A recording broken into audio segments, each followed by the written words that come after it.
Bharatiya Janata party के प्रदेश अध्यक्ष मदन राठौर आज जयपुर से रवाना होकर जोधपुर पहुंचे। यहां पर राय का बाग रेलवे स्टेशन पर उनका जोरदार स्वागत किया गया। भाजपा के प्रदेश उपाध्यक्ष मुकेश दादिच के साथ जोधपुर पहुंचे राठौर का स्वागत भाजपा जिलाध्यक्ष राजेंद्र पालीवाल के नेतृत्व में किया गया। इस दौरान राजसिको के पूर्व अध्यक्ष मेघराज लोहिया, पूर्व महापौर राजेंद्र कुमार गहलोत, वरिष्ठ भाजपा नेता राजेंद्र बोराणा, जगदीश धांधिया और देहात अध्यक्ष त्रिभुवन सिंह भाटी सहित अन्य कार्यकर्ता उपस्थित रहे।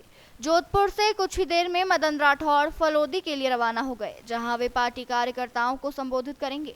इसके पश्चात उनका रामदेवरा जाने का कार्यक्रम है, जहां वे बाबा रामदेव के मंदिर में दर्शन कर प्रदेश की खुशहाली की कामना करेंगे। मदन राठौर का जैसलमेर जाकर वहीं रात्रि विश्राम का कार्यक्रम है।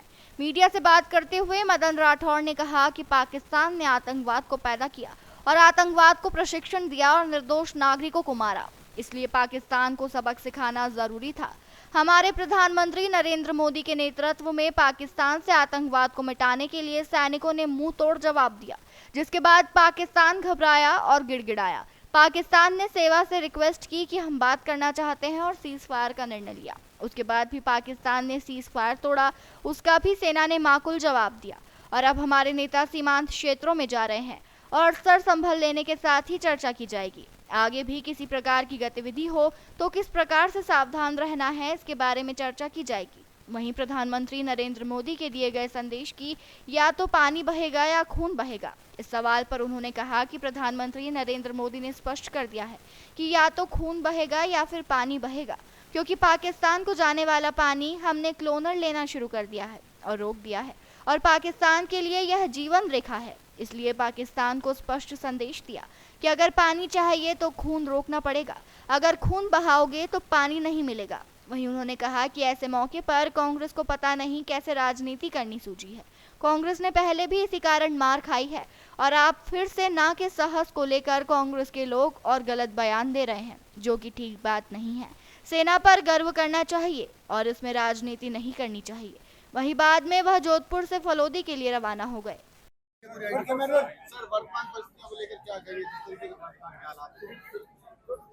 देखिए, पाकिस्तान ने आतंकवाद को पैदा किया, आतंकवादियों को प्रश्रय दिया, प्रशिक्षण दिया और निर्दोष नागरिकों की हत्या करने का जो कुकृत्य किया, उसका सबक सिखाना बहुत जरूरी है।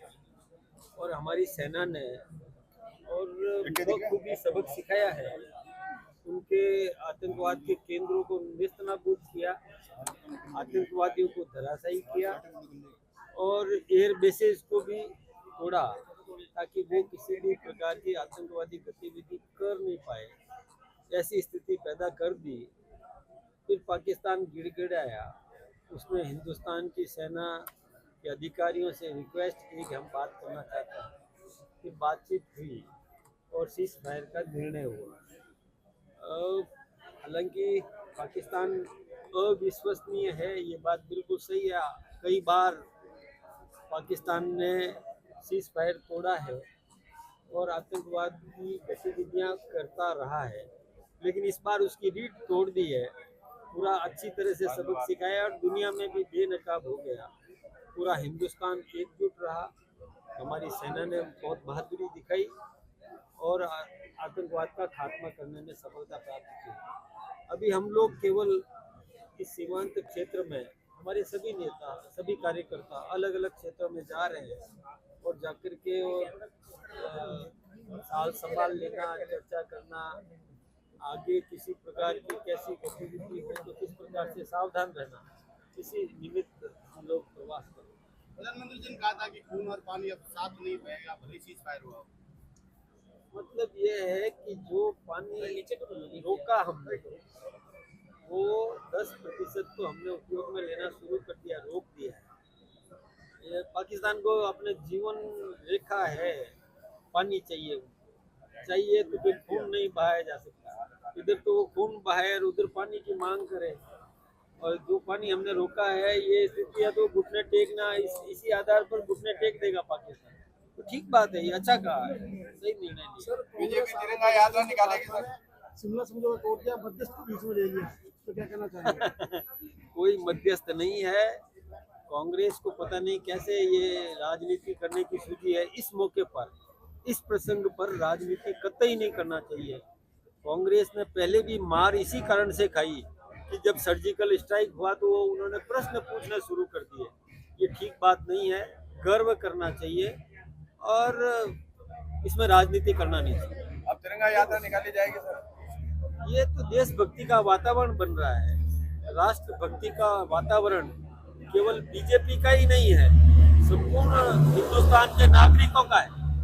तो वो नागरिक निकाल रहे हैं, तिरंगा यात्रा निकालेंगे, राष्ट्रभक्ति का एक जज्बा पैदा करेंगे। है जज्बा, उसको और जोश के साथ में नई पीढ़ी को भी इसमें तैयार है। अब इस बार सीजफायर का उल्लंघन करता है तो किस तरह से जवाब दिया जाए? ये हमारे प्रधानमंत्री जी ने कल जो अपने संबोधन में भी ये स्पष्ट कर दिया कि यदि किसी भी प्रकार से सीज फायर किया या आतंकवादी गतिविधि हुई तो हम उसको युद्ध की श्रेणी में लेंगे।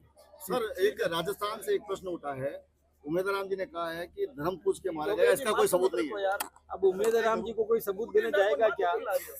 अरे उमेद राम जी, थोड़ा समझो कि पूरा देश जानता है, पूरी दुनिया जानती है, और पीड़ित परिवार जो प्रत्यक्षदर्शी है वो बहनें, उन्होंने खुद ने कहा है कि हमसे क्या पूछा गया, कलमा जानते हो क्या, या धर्म को बताओ कौन हो, और उस पर चुन चुन कर मारा गया। ये उमेद राम जी की समझ में नहीं आता। वो हिंदुस्तान के सांसद है और इसमें भी वो सबूत पूछते हैं, तो मैं सोचता हूँ कि इससे ज्यादा निंदनीय बात कोई नहीं हो सकती। ये उनकी समझ मुझे नहीं समझ में आता। मैं सोचता हूँ कि कांग्रेस को भी अपने इस ऐसे सांसद से और निजात पाना चाहिए या अकल देना चाहिए, दोनों में से कुछ तो करें। कुछ लोग ये जो सवाल उठाते हैं वो लोग किस श्रेणी में आएंगे फिर? शेष रही? हाँ, देखिए इस समय, ऐसे समय में जब मैं तो सोचता हूँ कि जैसे सारा विपक्ष भी एकमुखी होकर के प्रधानमंत्री जी के साथ खड़ा था, और ऐसे समय में जो इस प्रकार के सवाल पूछे तो उस पार्टी को भी सोचना चाहिए कि ऐसे व्यक्ति को साथ रखना है कि नहीं रखना है। सर, एक कांग्रेस कैंपेन चला रही है, इंदिरा होना आसान। अब आप देख लीजिए, मैं देखिए इंदिरा जी की बुराई नहीं करता, मैं इंदिरा जी की भी प्रशंसा करना चाहूँगा, लेकिन नरेंद्र भाई मोदी जी ने जिस प्रकार से दुनिया में भारत की प्रतिष्ठा बढ़ाई है वो सर्वविदित है, ये सारी दुनिया जानती है, लोहा मानती है। और कल का जो उनका भाषण था, एक सैनिक की तरह भाषण था। ये भाषण कोई एक राजनेता का भाषण नहीं कह सकते। जो राष्ट्रीय चरित्र युक्त व्यक्तित्व जिस प्रकार से राष्ट्रभक्ति से ओतप्रोत वक्तव्य दे सकता है, वैसा वक्तव्य दिया, तो हम सबको गौरव करना चाहिए, गर्व करना चाहिए। Thank you.